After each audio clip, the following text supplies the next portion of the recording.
Herr Verhofstadt, das Wort hat jetzt für die Fraktion der Grünen Herr Abgeordneter Cohn-Bendit. Monsieur le Président, François, je t'ai compris. Le changement, c'est maintenant.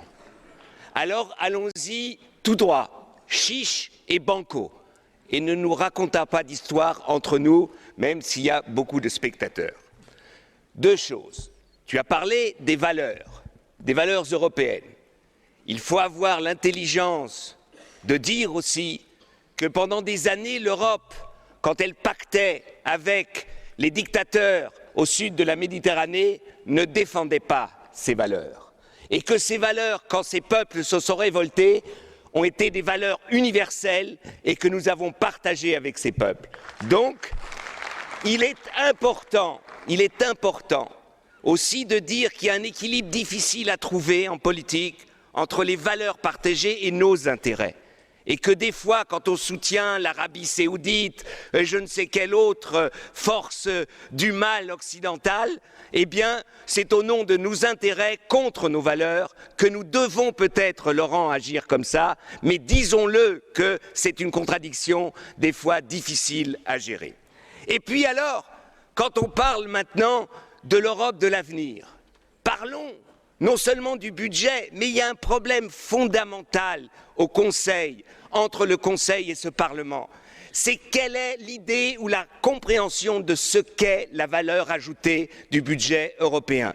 La bêtise la plus grande est de dire, puisque nous sommes obligés de faire des économies au niveau national, il faut faire des économies au niveau européen. C'est le contraire qui est vrai. Le b.a.-ba de l'histoire, c'est parce qu'il y a récession dans les États membres, il faut un budget capable de relancer.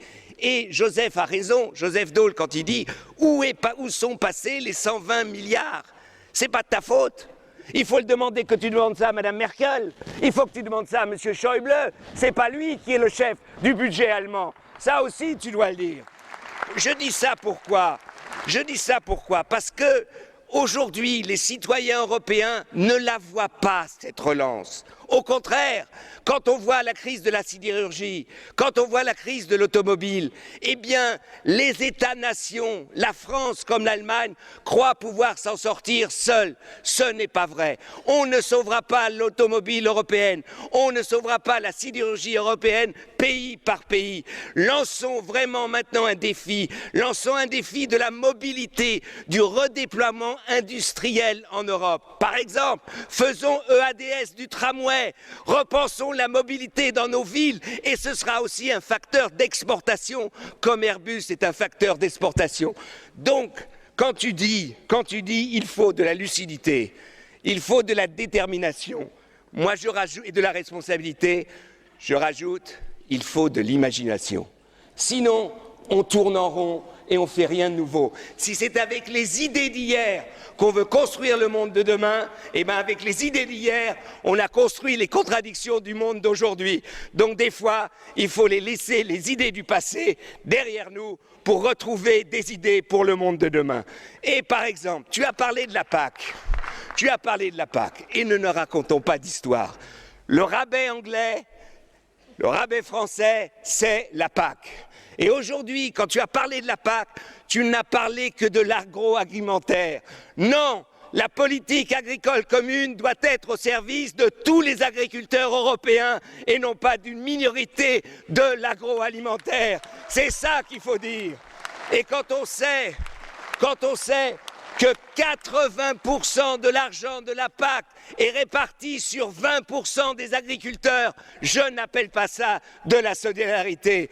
Quand je sais que aussi bien la France que l'Angleterre, que l'Allemagne s'opposent au plafonnement des dépenses par exploitation, si l'on plafonnait les exploitations à 100 000 euros, et pour savoir les chiffres, parce qu'on nous dit mais ils sont complètement fous, il faut dire que ceux qui ont plus de 300 000 euros, c'est 160 exploitations en France et 1200 en Europe. Plus de 100 000 euros, c'est 5 000 exploitations en France et 10 000 exploitations en Europe pour des millions d'agriculteurs. Plafonnons, redistribuons pour tout le monde contre les gros. l'agroalimentaire peut se défendre lui-même. Il n'a pas besoin du budget européen. Et puis, pour finir, sur le Mali, tu as eu raison. Mais il faut aller jusqu'au bout maintenant. Il faut, et l'Europe doit jouer un gros rôle. La réconciliation, c'est aussi la réconciliation difficile, c'est pas facile, avec les Touaregs. C'est aussi la réconciliation à l'intérieur du Mali. Et aussi, il faut dire que le problème du Mali, c'est parce que des pays qui ne sont pas tout à fait démocratiques, comme l'Algérie par exemple, n'ont pas joué leur rôle dans la région. Au contraire, ils jouent avec le feu en attaquant les terroristes et en les soutenant d'un autre côté. Donc dire la vérité, aller jusqu'au bout des choses, c'est aussi au niveau international. Et là, je suis d'accord, ce n'est pas la France qui le peut, c'est l'Europe, mais c'est une autre histoire, un autre conte de fées, parce qu'il nous faudrait une représentante aux affaires étrangères qui soit digne de ce poste. Ce n'est pas tout à fait le cas en ce moment.